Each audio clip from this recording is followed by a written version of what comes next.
سورۃ الکہف۔ بسم اللہ الرحمن الرحیم۔ الحمد للہ الذی انزل علی عبدہ الکتاب ولم یجعل لہ عوجا۔ یہ پوائنٹ میں نوٹ کرا چکا ہوں کہ آخری آیت کیا تھی؟ قل الحمد للہ، کہو قل حمد اللہ کے لیے ہے۔ یہ آخری آیت تھی سورہ بنی اسرائیل کی، اور سورہ کہف کی آیت شروع ہو رہی ہے الحمد للہ الذی، گویا کہ اس حکم کی تعمیل جو ہے اس سے آغاز ہو رہا ہے اس سورہ مبارکہ کا۔ اس کو میں نے کہا تھا یہ انٹر لاکڈ ہیں دونوں صورتیں جو ہے، جیسے آتا ہے تورات میں کہ حضرت یعقوب اپنے بھائی عیسو کی ایڑیاں پکڑے ہوئے تولد ہوئے، یہ جڑواں پیدا ہوئے تو دو بھائی عیسو اور یعقوب۔ عیسو بڑے تھے، یعنی بڑے اس معنی میں جو بھی ہوتے ہیں جڑواں، ان میں جو پہلے جس کی ولادت ہو جائے وہ بڑا ہوتا ہے، چاہے 2 منٹ کا فرق ہو 5 منٹ کا فرق ہو۔ تو اس کی ولادت کے بعد پھر حضرت یعقوب، عقب کہتے ہیں پیچھے کو، پیچھے آنے والا، یعقوب اس لیے ان کا نام پڑ گیا ہے کہ یہ پچھلا ہے۔ جو پہلا تھا وہ عیسو تھا، عیسو کے بارے میں کچھ معلوم نہیں، ان کی اولاد وغیرہ کدھر گئی، بہرحال وہ ایک علیحدہ بحث ہے۔ تو اسی طریقے سے یہ سورہ کہف جو ہے گویا کہ سورہ بنی اسرائیل کی ایڑیاں پکڑے ہوئے قرآن مجید میں وارد ہو۔ اس میں آپ دیکھیے الحمدللہ الذی انزل علی عبدہ، وہی اللہ تعالیٰ نے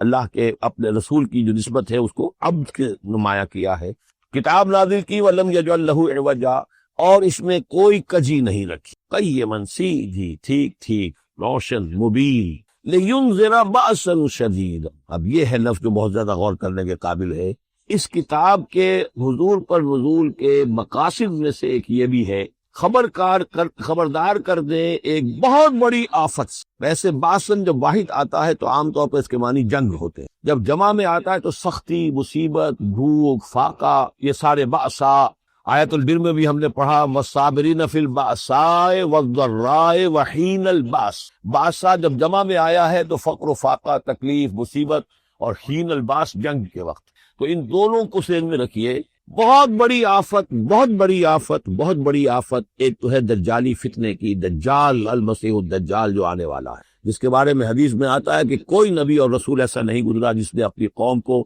دجال کے فتنے سے آگاہ نہ کیا، اور پوری انسانی تاریخ میں دجال کے فتنے سے بڑا کوئی فتنہ، اور وہ ہر بندہ مومن کے امتحان کے لیے کڑا ترین جو ہے مرحلہ آ جائے گا، سخت ترین امتحان اس کا لیا جائے گا۔ تو یہ جو سختی ہے اس کی خبر دیتے ہوئے یہ سورہ مبارکہ نازل ہو رہی، اور خاص طور پر اسے باسن اگر جنگ کے معنی میں لیں تو الملحمۃ العظمیٰ، کتاب الملاحم، جو کہ آپ دیکھیں گے احادیث کی کتابوں میں پورا باب ہے کتاب الملاحم، اور اس کا تعلق بھی دجال کے ساتھ ہے، کیونکہ پھر دجال ہی کو قتل کریں گی حضرت مسیح علیہ السلام نازل ہو کر۔ تو یہ سارا مسئلہ جو ہے اس کی خبر دینے کے لیے قیما لینذر بأسا شدیدا من لدنہ، گویا کہ یہ جو احادیث کی کتابوں میں آپ کو حدیث کے ابواب ملتے ہیں، چاہے وہ کتاب الفتن ہو اور چاہے وہ کتاب جو ہے آثار قیامہ ہے، اس طرح کے جتنے بھی ہیں، اور کتاب الملاحم ہے، یہ گویا کہ اس کی شرح ہے لینذر بأسا شدیدا من لدنہ، اور یہ ہوگا بھی خاص اللہ کی طرف سے، یہ آزمائش بھی، یہ دجال کا فتنہ بھی،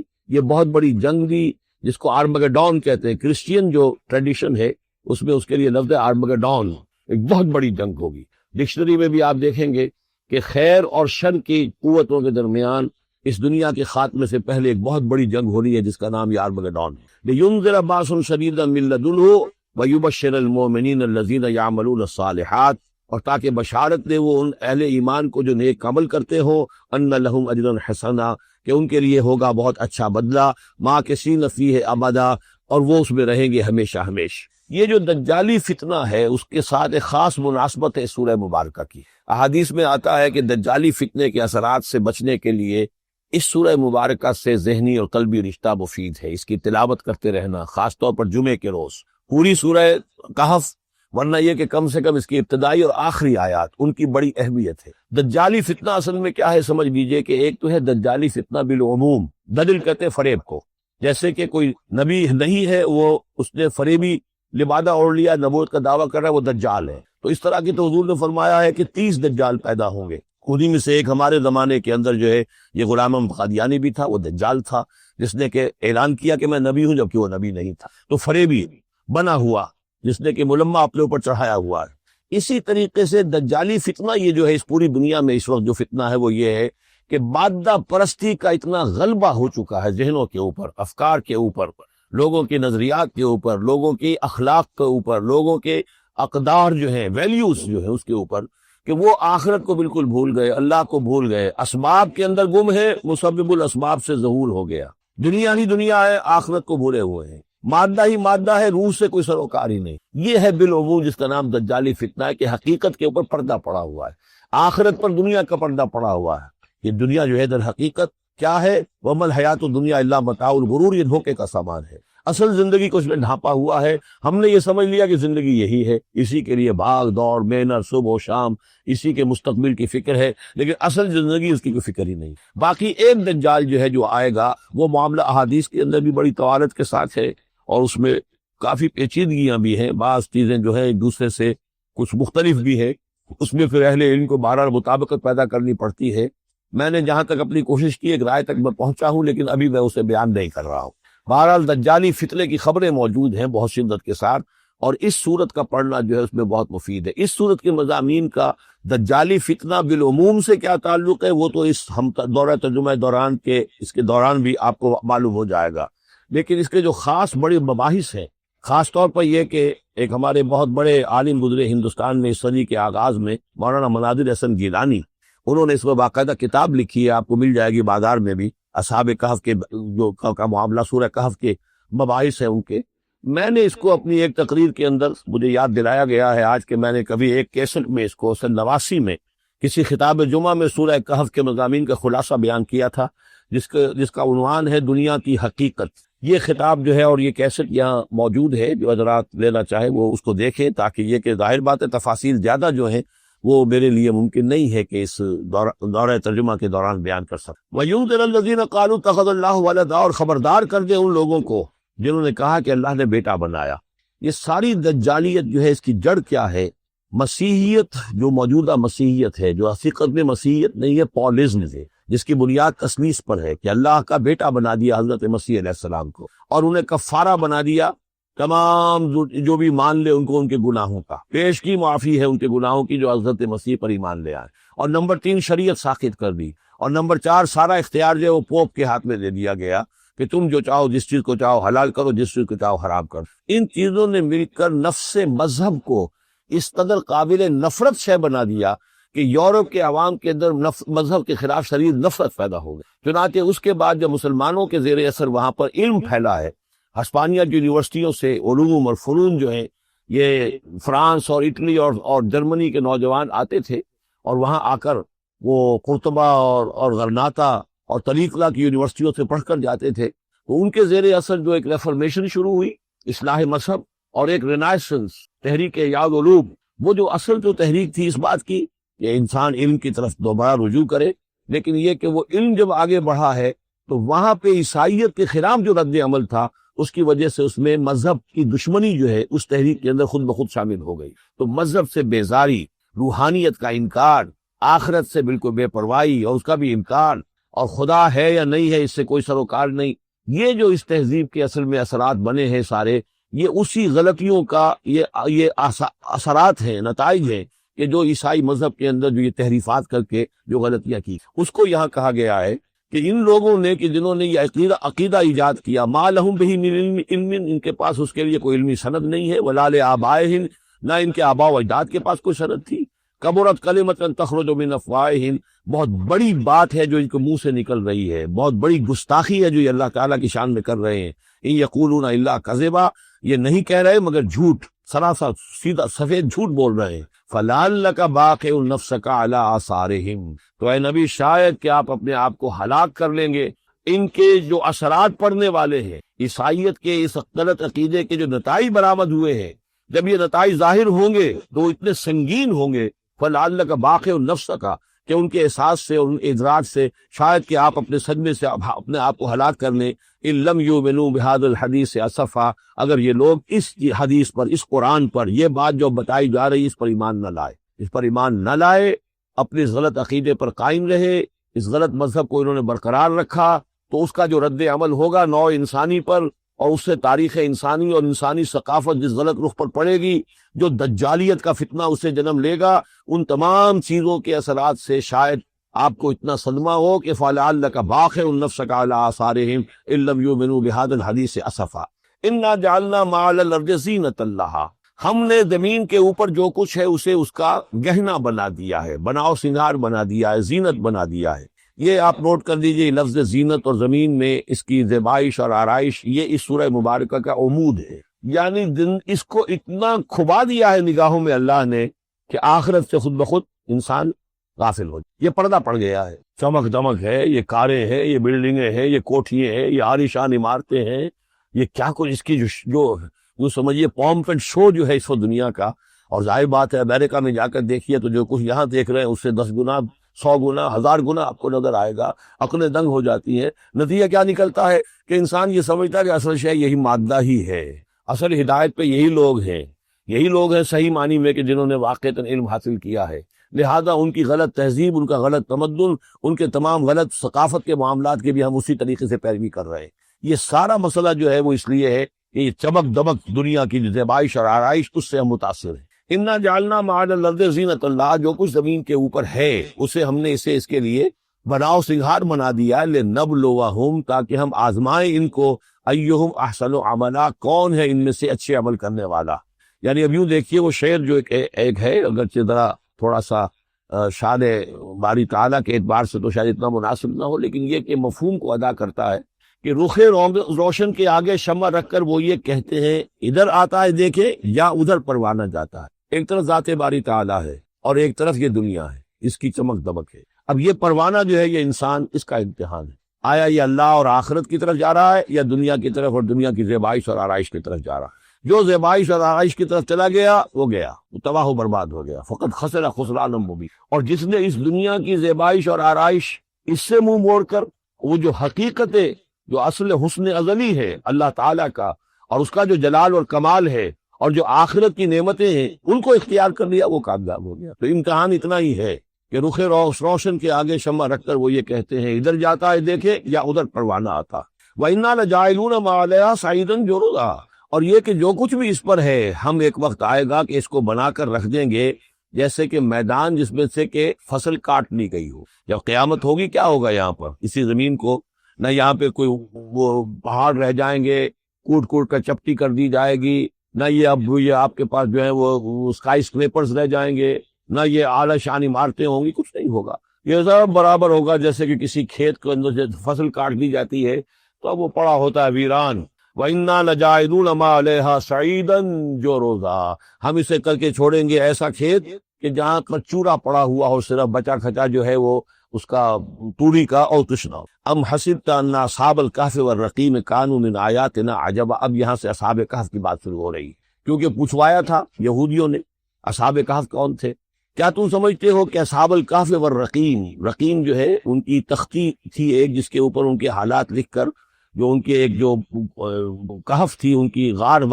جو تھی اس کے اوپر لگا دی گئی تھی، تو انہیں اصحاب الکہف بھی کہتے ہیں، اصحاب الرقیم بھی کہتے ہیں، یہ دونوں انہیں ایک ہی گروہ کے نام ہیں۔ کیا وہ تمہارے خیال میں ہماری بڑی عجیب آیات میں سے تھا؟ یعنی واقعتاً بات تو غیر معمولی تھی، لیکن حقیقت میں ہمارے ہاں تو ہماری تخلیق میں، ہماری صنائی میں اس سے ہزاروں گنا زیادہ عجیب باتیں ہوتی ہیں۔ ہمارے لیے تو کچھ شے ہے ہی نہیں کسی بھی درجے میں، تم سمجھتے ہو شاید وہ بہت بڑی بات ہے۔ ام حسبت ان اصحاب الکہف والرقیم کانوا من آیاتنا عجبا اذ ابى الفتية الى الكهف، جبکہ وہ نوجوان آئے اپنے اس غار میں، فقالوا، اور انہوں نے کہا ربنا آتنا من لدنک رحمتا، پروردگار اب خاص اپنے خزانہ فضل سے ہمارے لیے رحمت کا بندوبست فرما، وہیئ لنا من امرنا رشدا، اور ہمارے لیے ہمارے معاملے کے اندر جو ہے وہ کوئی عافیت کا بندوبست فرما۔ فضربنا علی آذانہم، تو ہم نے تھپکی دے دی ان کے کانوں پر، فی الکہف سنین عددا، اسی وہ غار کے اندر جو ہے وہ سوتے رہے کئی سال۔ ابھی یہاں اس بات کو نہیں چھیڑا کتنے سال، سنین عددا، متعدد سال وہ سوتے رہے۔ ثم بعثناہم، پھر ہم نے انہیں اٹھایا، لنعلم ای الحزبین احصیٰ لما لبثوا امدا، تاکہ ہم دیکھیں کہ دو گروہوں میں سے کس کو صحیح معلوم ہے کہ کتنے عرصے وہ وہاں رہے تھے۔ اس کا ذکر آگے آ جائے گا، دو گروہوں سے مراد کیا ہے۔ نحن نقص علیک نبأہم بالحق، اے نبی ہم آپ کو ان کا یہ قصہ سنا رہے ہیں، بیان کر رہے ہیں ان کے حالات حق کے ساتھ، صحیح بلا کم و کاش۔ انہم فتیۃ آمنوا بربہم، وہ چند نوجوان تھے جو ایمان لائے اپنے رب پر، توحید کے ساتھ ایمان لانے والے، وزدناہم ہدی، اور ہم نے ان کی ہدایت میں اور اضافہ فرمایا، وربطنا علی قلوبہم، ہم نے ان کے دلوں کو ڈھارس دی، مضبوطی دی، دلوں کے اندر ثبات پیدا کر دیا، اذ قاموا، جب وہ بادشاہ کے دربار میں کھڑے ہوئے، اور جیسے کبھی حضرت ابراہیم علیہ السلام نے بات کی تھی اسی طرح ڈٹ کر انہوں نے بات کی، اس قاموا فقالوا، اور انہوں نے کہا ربنا رب السماوات والارض، ہمارا رب تو وہ ہے جو آسمان اور زمین کا رب ہے، ہم کسی اور رب کو ماننے کے لیے تیار نہیں، کسی اور دیوی کو، کسی دیوتا کو، کسی بت کو ہم ماننے کو تیار نہیں۔ لن ندعو من دونہ الہا لقد قلنا اذا شططا، ہم اس کے ایک الہ کے سوا کسی اور کو پکارنے کے لیے تیار نہیں ہے، ہم نے اگر ایسی کوئی بات کہی تو یہ تو عقل سے بہت دور کی بات ہو جائے گی۔ ہؤلاء قوم اتخذوا من دونہ آلہہ، یہ جو ہماری قوم ہے اس نے بہت سے آلہہ جو ہیں اختیار کر لیے ہیں اللہ کے سوا، انہوں نے اختیار کر لیے ہیں بہت سے آلہہ اس کے سوا۔ لولا یاتون علیہم بسلطان بین، تو کیوں نہیں وہ پیش کرتے ان کے اوپر کوئی دلیل، کوئی سند، کوئی اللہ کی طرف سے اتاری ہوئی سند ہو، کوئی آسمانی کتاب ہو۔ فمن ازلم ممن افتری علی اللہ کذبا، تو کون ظالم ہوگا اس شخص سے بڑھ کر کہ جس نے اللہ تعالیٰ کی طرف جھوٹ گھڑ کر منسوب کر دیا، اور اب اس کے بعد جب ان سے کہہ دیا گیا کہ ٹھیک ہے تمہارے لیے مہلت، اس کے اندر جو ہے تمہارے لیے اب مہلت صرف چند دن کی ہے، اس میں تم فیصلہ کر لو، اگر تم اپنے دین سے واپس نہیں پھرو گے اور ہمارے دین میں واپس نہیں آؤ گے، اپنے دین کو چھوڑ کر نئے دین کو، تو تمہیں ہم ہلاک کر دیں گے۔ اب یہ وہاں سے جا کر مشورہ کر رہے ہیں۔ وَإِذِ اعْتَزَلْتُمُوهُمْ، اور دیکھو جب تم نے اب ان سے اپنے آپ کو علیحدہ کر لیا ہے، وَمَا يَعْبُدُونَ إِلَّا اللَّهَ، اور ان ہستیوں کو بھی تم نے چھوڑ دیا جن کی وہ پرستش کرتے ہیں اللہ کے سوا، فَآوُوا إِلَى الْكَهْفِ، تو اب آؤ کسی کھو میں، کسی غار میں پناہ لے لیں۔ يَنشُرْ لَكُمْ رَبُّكُم مِّن رَحْمَتِهِ، تمہارا رب تمہارے لیے وہاں کوئی رحمت کا سامان کر دے گا۔ وَيُهَيِّئْ لَكُم مِّنْ أَمْرِكُم مِّرْفَقًا، اور تمہارے معاملے کے اندر اللہ تعالیٰ خاص اپنی طرف سے کوئی نرمی اور کوئی آسائش کا سامان پیدا فرما دے گا۔ وَتَرَى الشَّمْسَ إِذَا طَلَعَت تَزَاوَرُ عَنْ كَهْفِهِمْ ذَاتَ الْيَمِينِ، اور تم دیکھو کہ سورج جب طلوع ہوتا تھا تو وہ ان کی اس غار سے کنی کتراتا ہوا داہنی طرف نکل جاتا تھا، یعنی براہ راست دھوپ جو ہے اس میں نہیں آتی تھی۔ وَإِذَا غَرَبَتْ، جب ڈوبتا تھا، تَقْرِضُهُمْ ذَاتَ الشِّمَالِ، تو بھی وہ کنی کترا جاتا تھا بائیں طرف، تو گویا کہ سورج جو ہے یوں جا رہا ہے اور اس غار کا جو منہ ہے وہ شمال کی طرف ہے، لہذا براہ راست جو ہے داہنی طرف سے ہو کر بائیں طرف سے ہو کر سورج نکل گیا، دھوپ جو ہے براہ راست اس پر نہیں آ رہی۔ اسی اصول پر آج کل جو بڑی بڑی بلڈنگز بنتی ہیں جو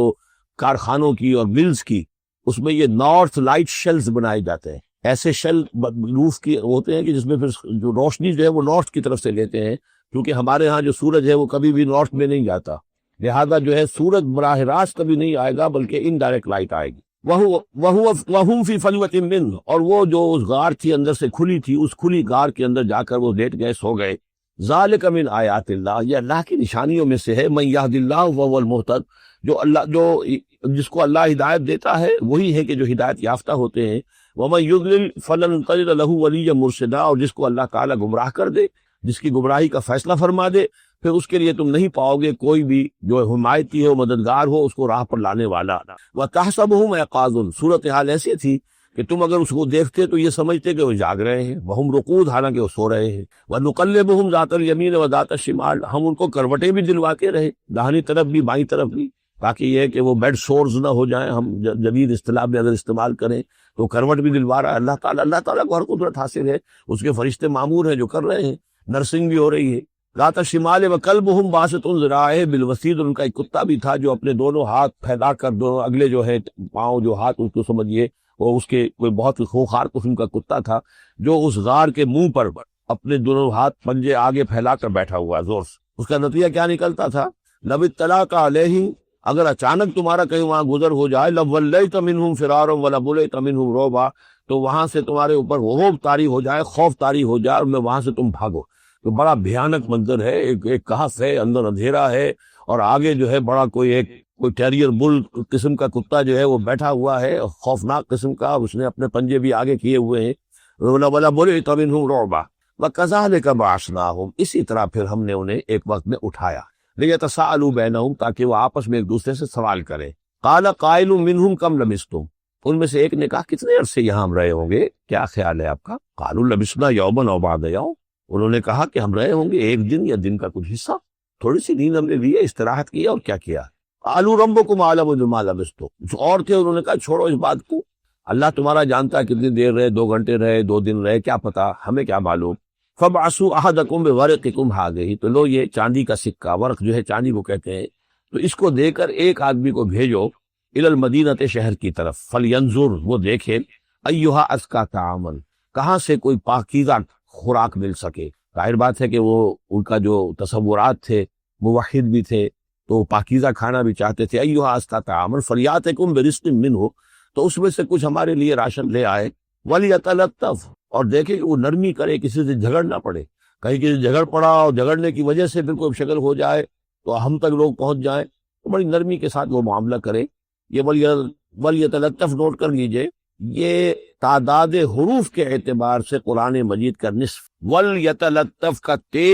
نصف اول میں ہے، لام یہ نصف ثانی میں، یہ نصف ہے تعداد حروف، الفاظ نہیں، حروف، الفابیٹس جو ہے، جو حروف کی گنتی کی گئی ہے اس کے اعتبار سے یہ ٹھیک نصف ہو گیا. آدھے حروف اس کے تا پر پورے ہو گئے اور بقیہ آدھے جو ہے شروع ہو رہے ہیں لام سے. ولیتلطف، اور نرمی کا معاملہ رکھے. ولا یشعرن بکم احدا، اور ایسا نہ ہو کہ وہ ہمارے اوپر متنبع کر دے، لوگوں کو مطلع کر دے، اس کا ذریعہ بن جائے. ان یظہروا علیکم، اگر وہ تمہارے اوپر غالب آ گئے اور قابو پا لیا انہوں نے تم پر، یرجموکم، یا تو تمہیں رجم کر دیں گے، اب سنسار کر دیں گے. او یعیدوکم فی ملتہم، یا تمہیں مجبور کریں گے اور اپنی ملت میں، اپنے دین میں وہ واپس لے جائیں گے. ولن تفلحوا اذا ابدا، اور اگر ایسا ہو گیا تو پھر ہمیشہ کہ تم فلاح سے دور ہو جاؤ گے، پھر نہیں پا سکو گے فلاح کبھی بھی. وَكَذَلِكَ أَعْثَرْنَا عَلَيْهِمْ، اس طرح ہم نے مطلع کر دیا ان لوگوں پر. یعنی اب وہاں کے لوگوں نے، شہر کے لوگوں کو مطلع ہو گئے کہ یہ لوگ، ظاہر بات ہے کہ بڑا چرچا ہو گیا ہوگا یہ کون ہے. اب اس نے بات بتائی، پھر وہ آئے تو معلوم ہوا کہ ہاں واقعتاً ان کے حالات، کوئی 7 آدمی ہوتے تھے ایک زمانے میں،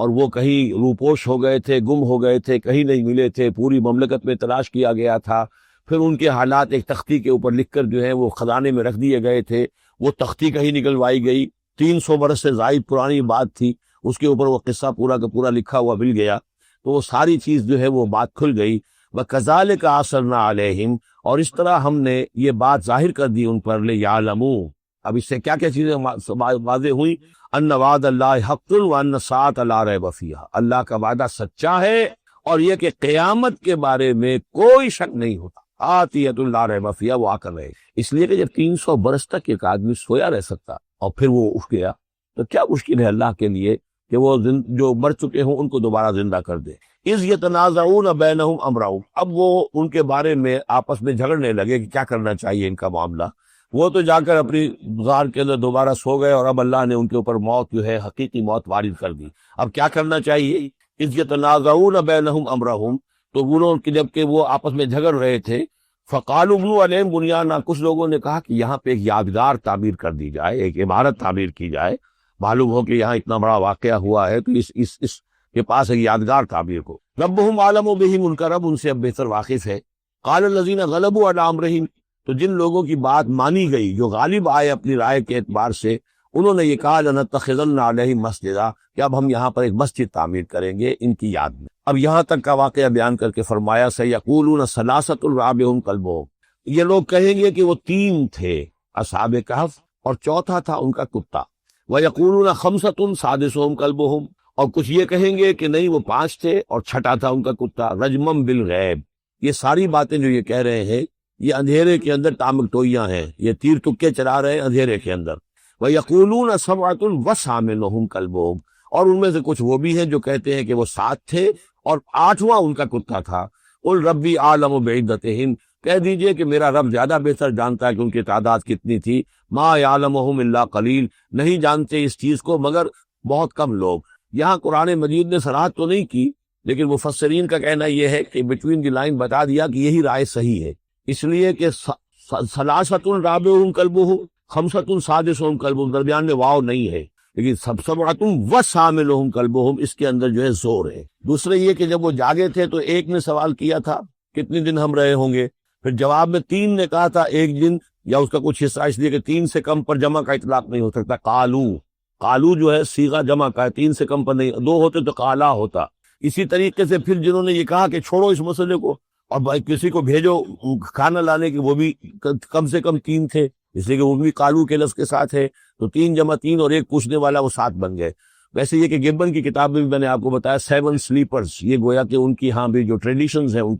ان کی روایات جو تاریخی چلی آ رہی ہیں، ان میں یہ کہانی کے طور پر یہ چیز موجود ہے ان کے لٹریچر کے اندر. تو گویا کہ اللہ نے تائید اسی کی ہے، لیکن یہ کہ اس میں جھگڑنے کی ضرورت کیا ہے. فلا تمہارے فیہم الا مران ظاہرا، تو اس معاملے کے اندر اے نبی آپ ان سے کچھ زیادہ جھگڑیے مت. ولا تستفت فیہم منہم احدا، اور نہ ہی ان چیزوں کے بارے میں ان میں سے کسی سے پوچھیے، اس لیے کہ یہ چیزیں ایسی نہیں ہیں۔ اسی میں ہماری بھی ہدایت ہے، جو چیز دینی اعتبار سے اہم نہ ہو، اور جو خاص طور پر جو ہمارے لیے جو اصل مسئلہ اس وقت ہے، اقامت دین کی جد و جہد اصل مسئلہ، اس کے اعتبار سے جس کی اہمیت نہ ہو، اس کے بارے میں زیادہ چھان بین کرنا، زیادہ بحث و نظام میں پڑھنا جو ہے وقت ضائع کرنا، بلکہ وہ اپنی اس جد و جہد کو نقصان پہنچانے والی بات ہے۔ فلا تمہارے فیہم الا مران ظاہرا ولا تستفید فیہم منہم احدا ولا تقولن لشیء، یہ بہت اہم واقعہ آ رہا ہے یہاں۔ اس واقعے میں حضور صلی اللہ علیہ وسلم سے ایک سہو ہو گیا تھا۔ جب یہ سوالات کیے گئے تو حضور نے فرمایا ٹھیک ہے میں اس کا جواب دے دوں گا، تم آنا،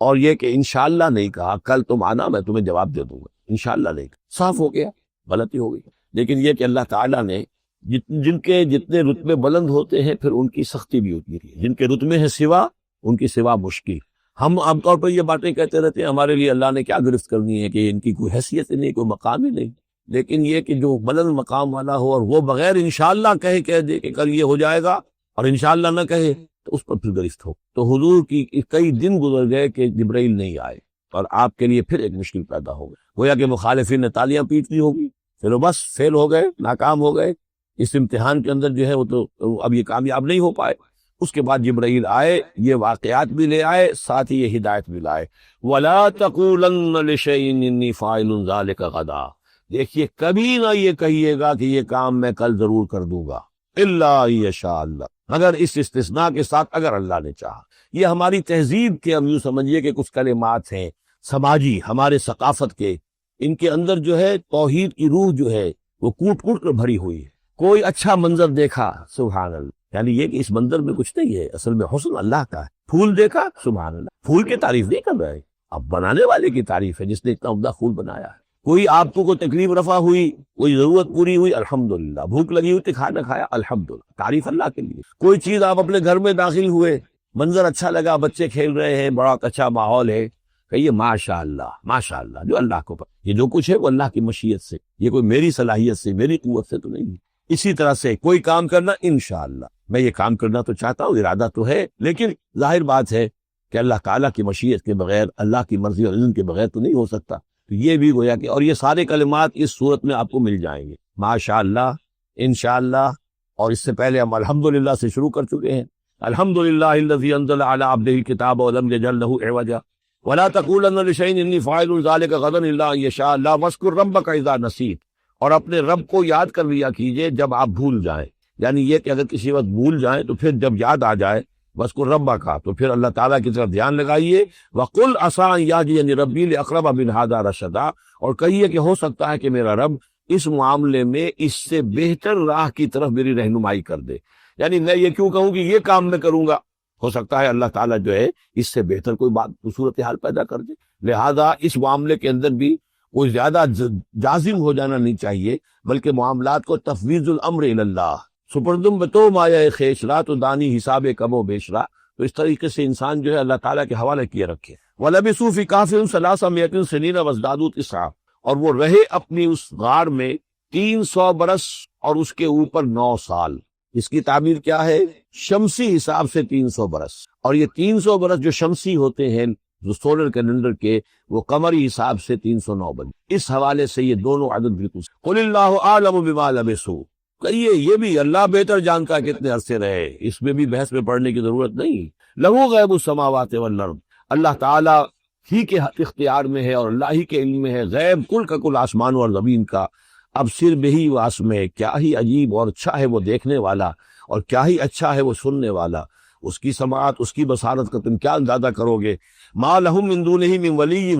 ان کا کوئی ساتھی اور پشت بنا اور مددگار اور حمایتی نہیں ہے اس کے سوا۔ ولا یشرک فی حکمہ احدا، اور وہ اپنے حکم اور اختیار اور اپنی حاکمیت کے حق میں کسی کو شریک کرنے کو تیار نہیں۔ یہ جو توحید حاکمیت جو ہے، اس کے بارے میں نوٹ کر لیجئے، سورہ یوسف میں ہم نے پڑھا ان الحکم الا للہ امر اللہ تعبدوا الا ایاہ ذلک الدین القیم۔ سورہ بنی اسرائیل کی آخری آیت میں آیا ولم یکن لہ شریک فی الملک، بادشاہت میں اس کا کوئی شریک نہیں۔ یہاں فرمایا ولا یشرک فی حکمہ احدا، وہ اپنے حکم اور حاکمیت کے اختیار میں کسی کو شریک کرنے کے لیے تیار نہیں۔ وَاتْلُ مَا أُوحِیَ إِلَيْکَ مِن کتاب ربک، اور اے نبی تلاوت کیجئے جو آپ کی طرف وحی کی گئی ہے آپ کے رب کی کتاب میں. یعنی یہ جو سخت حالات ہیں جن سے آپ گزر رہے ہیں، دباؤ ہے آپ پر بہت شدید، اس میں آپ کے لیے سہارا کیا ہے؟ وما صبرک الا باللہ. اور اللہ کے ساتھ اپنا قلبی تعلق اور ذہنی رشتہ قائم کرنے کے لیے سب سے مؤثر ذریعہ کیا ہے؟ قرآن مجید کی تلاوت. وَاتْلُ مَا أُوحِیَ إِلَیْکَ مِن کتاب ربک، جو بھی آپ کی طرف وحی کیا گیا ہے آپ کے رب کی کتاب میں سے، اس کی تلاوت کرتے رہا کیجئے. لا مبدل لکلماتہ، اس کی باتوں کو بدلنے والا کوئی نہیں ہے. وَلَن تَجِدَ مِن دُونِهِ مُلْتَحَدًا، اور اس کے سوا آپ کو کہیں کوئی پناہ نہیں ملے گی. پناہ دینے والا بھی وہی ہے، کوئی اور پناہ نہیں دے. سختی کتنی بھی ہے جھیلیے، برداشت کیجئے. اس سختی کو آسان بنا سکتے ہیں، اللہ کی کتاب کی تلاوت کریے اور کر کے سناتے رہیے اپنے ساتھیوں کو بھی. اسی سے تمہارے اوپر یہ سختیاں جو ہے ہلکی ہو جائیں گی، ان بھاری چیزوں کو برداشت کرنا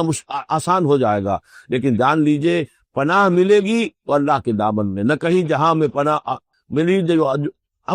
جو اما ملی تو کہاں ملی میرے جرم خانہ خراب کو تیرے عفو بندہ نواز میں. لن تجد من دونہ ملتحدا واصبر نفسک مع الذین یدعون ربهم بالغداۃ والعشی، اور اپنے آپ کو روکے رکھیے اور صبر کیجئے ان لوگوں کے ساتھ جو اپنے رب کو پکارتے ہیں صبح و شام. یہ اگرچہ غرباء میں سے ہیں، یہ بلال ہے، یہ عبداللہ ابن ام مکتوم ہے، یہ نابینا ہے، یہ ابو فقی ہے، یہ غلام ہے، یہ عمار ہے، اور یہ اسی طریقے سے خباب ہے، لوہار ہے. یہ لوگ جو ہے آپ ان کی اس رفاقت کو غنیمت سمجھیے. وَاصْبِرْ نَفْسَكَ مَعَ الَّذِينَ يَدْعُونَ رَبَّهُم بِالْغَدَاۃِ وَالْعَشِيِّ يُرِيدُونَ وَجْهَهُ، وہ اللہ کی رضا کے طالب ہیں، طلبگار ہیں، اللہ سے محبت کرنے والے ہیں. وَلَا تَعْدُ عَيْنَاكَ عَنْهُمْ، اور دیکھیے آپ کی نگاہیں ان سے ہٹ کر ادھر نہ جائیں جن کے پاس دولت ہے. عَنْهُمْ تُرِيدُ زِينَةَ الْحَيَاةِ الدُّنْيَا، کہیں آپ کی نگاہ ادھر نہ جائے جہاں زیبائش ہے، آرائش ہے، دنیا کی چمک دمک ہے، دولت ہے. آپ ولید بن مغیرہ کی طرف تو متوجہ ہوں اور عبداللہ ابن ام مکتوم کی جانب نہ ہو، معاذ اللہ، ایسا نہ. یہ بالکل وہی بات ہے جو ہم سورہ حجر میں بھی پڑھ چکے ہیں. وَلَا تَمُدَّنَّ عَيْنَيْكَ إِلَىٰ مَا مَتَّعْنَا بِهِ أَزْوَاجًا مِّنْهُمْ زَهْرَةَ الْحَيَاةِ الدُّنْيَا، یہ جو بھی ہم نے ان کو دے رکھا ہے دنیا کا ساز و سامان، چمک دمک، اس کی طرف آپ کی نگاہیں نہ اٹھے. وَلَا تَعْدُ عَيْنَاكَ عَنْهُمْ، آپ کی نگاہیں ان سے ہٹ کر، انہیں نظر انداز کر کے ان لوگوں کی طرف نہ متوجہ ہو جائیں. ترید و زینت الحیات الدنیا، تو کیا آپ بھی دنیا کی، کہ لوگوں کو یہ گمان ہونے لگے، شک ہو جائے کہ آپ کی نگاہ میں بھی دنیا کی زینت کا جو ہے بہت اس کی اہمیت ہے. ولا تطع من اغفلنا قلبه عن ذکرنا، اور بات مانیے اس کی جس کے دل کو ہم نے اپنی یاد سے غافل کر دیا ہے. واتبع هواه، اور جو اپنی خواہش نفس کی پیروی کر رہا ہے. وکان امره فرطا، اور اس کا کام جو ہے وہ اعتدال سے بہت ادھر ادھر ہو گیا. وَاتْلُ مَا أُوحِیَ إِلَیْکَ مِن کتاب ربک لا مبدل لکلماتہ وَلَن تَجِدَ مِن دُونِهِ مُلْتَحَدًا وَاصْبِرْ نَفْسَكَ مَعَ الَّذِينَ يَدْعُونَ رَبَّهُم بِالْغَدَاةِ وَالْعَشِيِّ يُرِيدُونَ وَجْهَهُ وَلَا تَعْدُ عَيْنَاكَ عَنْهُمْ تُرِيدُ زِينَةَ الْحَيَاةِ الدُّنْيَا وَلَا تُطِعْ مَنْ أَغْفَلْنَا قَلْبَهُ عَنْ ذِكْرِنَا وَاتَّبَعَ هَوَاهُ وَكَانَ أَمْرُهُ فُرُطًا وَقُلِ الْحَقُّ مِن رَّبِّكُمْ فَمَن شَاءَ فَلْيُؤْمِن وَمَن شَاءَ فَلْيَكْفُرْ إِنَّا أَعْتَدْنَا لِلظَّالِمِينَ نَارًا أَحَاطَ بِهِمْ سُرَادِقُهَا صدق اللہ العظیم. اور پڑھا کرو اس میں سے کہ جو وحی کیا گیا ہے آپ کی جانب آپ کے رب کی کتاب میں سے، اس کی باتوں کا بدلنے والا کوئی نہیں، اور نہیں پاؤ گے تم اپنے لیے اس کے سوا کوئی اور جائے پناہ. تھامے رکھو، روکے رکھو اپنے آپ کو ان لوگوں کے ساتھ جو پکارتے ہیں اپنے رب کو صبح و شام اور چاہتے ہیں اس کی رضا، طالب ہیں اس کے روئے انور کے. اور نہ دوڑے آپ کی نگاہیں ان سے ہٹ کر آپ کہ دنیا کو یہ محسوس ہو، یہ مغالطہ ہو کہ ترید و زینت الحیات الدنیا. یہ ذرا مشکل مقام ہے قرآن مجید کا کہ بظاہر تو الفاظ یہ ہے کہ آپ کی نگاہیں دنیا کی زیبائش اور آرائش کی تلاش میں ان فقراء اور غرباء سے ہٹ کر عمراء کی طرف نہ اٹھے. لیکن ظاہر بات ہے کہ حضور صلی اللہ علیہ وسلم کی یہ شان نہیں تھی، لہذا اس میں جو بات سمجھ میں آتی ہے وہ یہ ہے کہ ایسا نہ ہو کہ آپ کے التفات کی وجہ سے دنیا یہ محسوس ہے کہ ان کی نگاہ میں بھی وقت اور اہمیت جو ہے وہ دنیاوی مال و دولت اور اسباب کی. کسی داعی حق کے لیے یہ معاملہ بہت ہی نازک ہوتا ہے کہ ایک طرف جو حالات و واقعات ہیں اس کے اعتبار سے، جو حقائق ہیں اس کے اعتبار سے، معاشرے کے جو اونچے طبقات ہوتے ہیں جو وہاں سرداری یا کسی اور طرح کی سربراہی کے منصب پر فائز ہوں یا ان کے پاس فراوانی ہو دولت کی، اب ظاہر بات ہے کہ ان کا ایک اثر و رسوخ ہوتا ہے معاشرے. ان میں سے کوئی ایک شخص ایمان لے آئے تو وہ بہت سے لوگوں کے برابر ہو جائے گا. جیسے حضرت عمر رضی اللہ تعالیٰ عنہ اور ابو جہل کو حضور نے دونوں کو پیش کیا اللہ کے سامنے کہ اللہ ان میں سے ایک کو ضرور میری جھولی میں ڈال دے۔ ظاہر بات ہے کہ اس سے اسلام کو تقویت حاصل، اور اس سے یہ ہے کہ جن مسلمانوں پر کا قافیہ تنگ ہوا ہے، جن کو ستایا جا رہا ہے، اگر کوئی بڑا آدمی ایمان لے آئے گا تو ان کو بھی سہارا ملے گا، جیسے کہ حضرت عمر اور حضرت حمزہ کے ایمان لانے کے بعد جو غرباء تھے، فقراء تھے اور جو غلام تھے انہیں ستایا جا رہا تھا، انہیں کچھ ریلیف ملا۔ اس حوالے سے ایک طرف تو اس کی ضرورت ہوتی ہے کہ ان کی طرف توجہ کی جائے، التفات رکھا جائے، تاکہ اگر وہ ایمان لے آئے تو اس سے ایمان کو بھی تقویت ہو، اسلام کو تقویت ہو، مسلمانوں کو بھی فائدہ پہنچے۔ دوسری طرف یہ اندیشہ ہوتا ہے کہ غرباء کا دل نہ دکھے۔ تیسری طرف یہ کہ لوگ یہ نہ سمجھیں کہ یہ بھی زیادہ جو ہے مدارات کرتے ہیں اور زیادہ التفات کرتے ہیں امراء کی طرف، اہم لوگوں کی طرف، گویا کہ ان کی نگاہوں میں بھی دنیا کی انہی چیزوں کی وقت ہے، انہی چیزوں کی اہمیت ہے۔ تو یہ تین طرف کے چیز سمجھیے کہ یہ چکی دو پارٹوں والی نہیں، تین پارٹوں والی ہے، کہ جس میں کوئی داعی جو ہوتا ہے وہ اس مخمصے میں آ جاتا ہے کہ ایک طرف تقاضا یہ ہے خود تحریک کا، دعوت کا، اس جد و جہد کا، اس کے تقاضے یہ ہے کہ ان کی طرف التفات ہو، ان کی طرف توجہ کی جائے تاکہ ان میں سے کچھ لوگ ایمان لے آئیں تو کام میں سہولت حاصل ہو، مدد حاصل ہو۔ لیکن دوسری طرف یہ منفی دو اثرات بھی موجود ہیں، تو اس کے مابین جو ہے حکم دیا جا رہا ہے حضور صلی اللہ علیہ وسلم کو کہ بہرحال آپ یہ احتیاط کیجئے کہ یہ تاثر نہ ابھرنے پائے کہ محمد کے نزدیک بھی صلی اللہ علیہ وسلم اصل اہمیت جو ہے وہ دولت مند ہوگی۔ وَلَا تُطِعْ مَنْ أَغْفَلْنَا قَلْبَهُ عَنْ ذِكْرِنَا،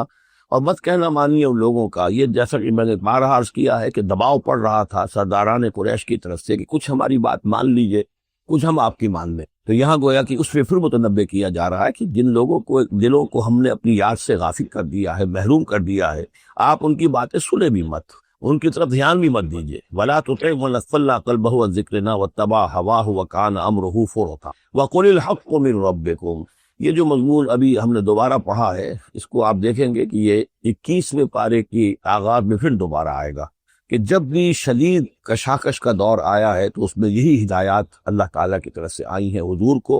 اور حضور کی وساطت سے تمام اہل ایمان کو، کہ قرآن مجید کے ساتھ تمسک جو ہے اور مضبوط کرو، قرآن مجید کے ساتھ اپنے تعلق کو اور گہرا کرو، اور اس کو پڑھنا اور اس کا جو ہے اس کے ساتھ جو ہے اپنے اوقات کا بسر کرنا، اس میں اور اضافہ کرو، اسی سے تم ان شدائد اور مصائب کا مقابلہ کر سکتے۔ وَقُلِ الْحَقُّ مِنْ رَبِّكُمْ، اور کہہ دیجئے یہ حق ہے میرے رب کی طرف، تمہارے رب کی طرف سے جو میں پیش کر رہا ہوں۔ فَمَنْ شَاءَ فَلْيُؤْمِنْ وَمَنْ شَاءَ فَلْيَكْفُرْ، تو اب جو چاہے ایمان لائے، جو چاہے کفر کرے۔ یہ بالکل وہی بات ہے جو سورۃ الدہر میں کہی گئی ہے کہ اما شاکرا و اما کفور، ہم نے پورا اختیار دے دیا، انا ہدیناہ السبیل اما شاکرا و اما کفورا، یہ اختیار ہم نے انسان کو دیا ہے، چاہے شکر گزار بندہ بنے، چاہے کفران نعمت کی روش اختیار کرے۔ تو یہاں انداز یہ ہے کہ آپ ان کفار سے کہہ دیں کہ میں دعوت پیش کر رہا ہوں، اب تمہیں ایمان لانا ہے لاؤ، کفر کرنا ہے کفر کرو، لیکن بین کی کوئی بات نہیں ہو سکتی، کوئی گیو اینڈ ٹیک، کوئی جو ہے کمپرومائز یہ ممکن نہیں۔ قُلِ الْحَقُّ مِنْ رَبِّكُمْ، ٹیک اٹ اور لیو اٹ، یہ حق ہے تمہارے رب کی طرف سے،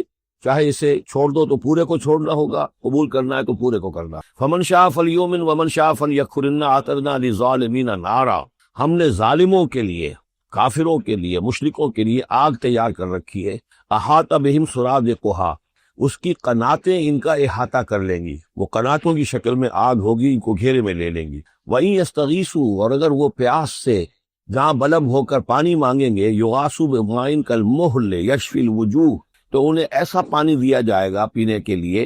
کہ جیسے بھون، یعنی یہ جو مہل کے ترجمے کئی کیے گئے ہیں، کھولتے تیل کی تلچھٹ، لاوا، پگھلا ہوا تانبا اور پیپ وغیرہ، مان صدید، ان میں، اور وہ اتنا گرم ہوگا یشوی الوجوہ کہ ان کے چہروں کو بھون دے گا۔ بئس الشراب، بہت ہی بری شے ہوگی پینے کی، وساعت مرتفقہ، اور یہ ان کے لیے ان کی آرام گاہ جو بنے گی جہنم، بہت ہی بری آرام گاہ ہوگی۔ اس کے برعکس وہی سائملٹینیس کنٹراسٹ کا اسلوب، ان الذین آمنوا وعملوا الصالحات، جو لوگ ایمان لائیں اور نیک عمل کریں، انا لا نضیع اجر من احسن عملا، ہمارا یہ اصول نہیں ہے کہ جو لوگ اچھے عمل کریں ان کے اجر کو ہم ضائع کر دیں، ان کا اجر بھرپور انہیں ملے گا۔ اولئک لہم جنات عدن تجری من تحتہم الانہار، یہ وہ لوگ ہیں کہ جن کے لیے ہیں وہ رہنے والے باغات، ریزیڈینشل گارڈنز، جن کے دامن میں ندیاں بہتی ہوں گی، یحلون فیہا من اساور من ذہب، انہیں پہنائے جائیں گے وہاں کنگن سونے کے، ویلبسون ثیابا خضرا من سندس، اور ان کو وہ پہنیں گے وہاں پر کپڑے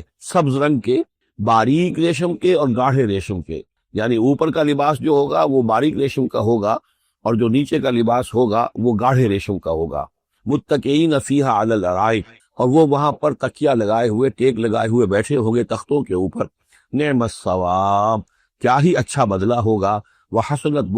مرتفقہ، اور کیا ہی خوب ان کے لیے آرام گاہ ہوگی۔ اب 5ویں رکوع میں ایک مکالمہ آ رہا ہے دو اشخاص کا۔ ایک شخص وہ ہے کہ جس کو اللہ نے دنیاوی نعمتیں جو بھی اس دور کی تھیں بھرپور دی ہیں، مادی وسائل بھرپور دے رکھے ہیں، اور وہ اس قدر اس کا معاملہ ٹھیک چل رہا ہے کہ ہوتے ہوتے اس کی نگاہ اب اللہ کی طرف سے ہٹ کر ان مادی اسباب و وسائل ہی پر جم گئی ہے، اس کا توکل اور اعتماد اسی پر قائم ہو۔ ایک دوسرا شخص ہے دنیاوی اعتبار سے مرفع الحال نہیں ہے، اس کے پاس دولت نہیں ہے، دنیاوی چیزیں نہیں ہیں، لیکن وہ اللہ تعالیٰ کی معرفت اسے حاصل۔ وہ اس دولت مند آدمی کو بھی نصیحت کرتا ہے کہ تم اللہ کو بھول گئے ہو، تمہیں چاہیے کہ ہم تمام چیزوں کے اوپر جو بھی اللہ نے تمہیں دی ہے اس کا شکر ادا کرو، اس کا حق ادا کرو۔ لیکن اس نے اپنے گھمنڈ میں آ کر اسے بہت تلخ جواب دیا، میرے پاس یہ سب کچھ ہے تو گویا کہ میں اللہ تعالیٰ کا لاڈلا ہوں، چہیتا ہوں، تم جوتیاں پٹخار رہے ہو، تمہارے پاس کچھ نہیں ہے، تمہاری کوئی حیثیت نہیں ہے، تمہاری یہ حیثیت ہی نہیں کہ مجھے تم واعظ بھی کہو۔ لیکن یہ کہ اس پر پھر جو ان کے درمیان معاملہ ہوا تو انہوں نے کہا اس شخص نے کہ ہو سکتا ہے کہ اللہ تعالیٰ تمہارے سارے دولت کو اور مال و اسباب کو ضائع کر دے، لیکن یہ کہ اس نے کہا کیسے ہو سکتا ہے، میں نے سارا بندوبست ٹھیک کیا ہوا ہے۔ بہرحال نتیجہ یہ نکلا کہ اللہ تعالیٰ نے اس کی اس پوری دولت کو ایک طریقے سے ضائع کر دیا، اور پھر وہ اپنے ہتھیلیاں ملتا رہ گیا، کف افسوس ملتا رہ گیا، اور اس نے کہا ہائے کاش کہ میں نے اپنے رب کے ساتھ شرک نہ کی۔ حالانکہ اس پورے رکوع میں کہیں کسی دیوی کا، دیوتا کا، کسی اور الہا کا کہیں ذکر۔ تو اس رکوع میں سمجھنے کی بات یہ ہے کہ ایک شرک ہے مادہ پرستی کا شرک، مادی اسباب و وسائل پر اتنا تکیہ ہو جائے، اتنا توکل ہو جائے، اتنا اعتماد ہو جائے کہ پھر اللہ تعالیٰ کو انسان بھول جائے، مسبب الاسباب پر سے نگاہ ہٹ جائے، اور وہ سمجھے کہ سارا اعتماد اور توکل میرا ان مادی اسباب و وسائل پر ہے۔ تو یہاں گویا کہ اس نے ان مادی وسائل و اسباب ہی کو اپنا معبود بنا لیا۔ یہ شرک ہے جو اس دور کا سب سے بڑا شرک۔ اس دور میں بت پرستی کا شرک بہت کم رہ گیا ہے، اب ستارہ پرستی کا شرک کہاں رہ گیا ہے؟ کون لوگ ہیں ستاروں کو پوچھتے ہیں؟ اب تو انسان سمجھتا ہے ستاروں تک تو ہم پہنچ ہی جائیں گے، ہمارا علم تو پہنچ ہی چکا ہے، چاند تک ہم اتر آئے ہیں، اب چاند کو کون پوجے گا؟ یہ جو اب ساری جو ہے اب جو پوجا پاٹ ہو رہی ہے وہ تو مادہ پرستی کی ہے، وہ دولت کی ہے، وہ در حقیقت یا وہ لفظیاتی طور پر وطن پرستی ہے، اس کا ایک شرک ہے۔ تو یہ اس دور کے شرک کو سمجھنا بہت ضروری ہے،